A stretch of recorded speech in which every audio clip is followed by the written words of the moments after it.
প্রথম থেকেই শেখ হাসিনার সরকার বলে আসছিল যে এটি জামাত এবং শিবিরের একটি চক্রান্ত, এবং এই ঘটনার সঙ্গে জামাত এবং শিবিরের লোকজন জড়িত।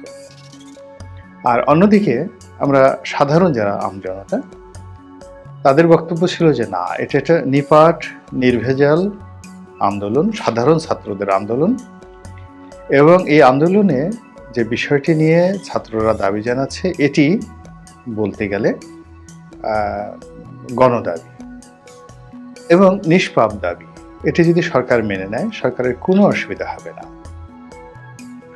তো সেই আন্দোলনকে তাচ্ছিল্য করা শুরু করলো এবং আন্দোলনকারীদেরকে রাজাকার বলা হলো, আলবদর বলা হলো, আর শামস বলা হলো, রাজাকারের বাচ্চা বলা হলো, এবং সেটায় এই আন্দোলনকারী যারা নেতা সমন্বয়ক তাদেরকে রাজাকারের বাচ্চা বলার কারণে, অর্থাৎ ৭১ তো যারা রাজাকার ছিলেন সবাই জামাতের কর্মী, আর জামাতের ছেলে সন্তানেরা সাধারণত শিবির করে। তো এই কথাটি যখন রাজাকারের বাচ্চা হিসেবে গালি দেওয়া হলো, সাধারণ মানুষ খুব রাগ করলেন, অস্বাভাবিক রাগ করলেন আওয়ামী লীগের প্রতি।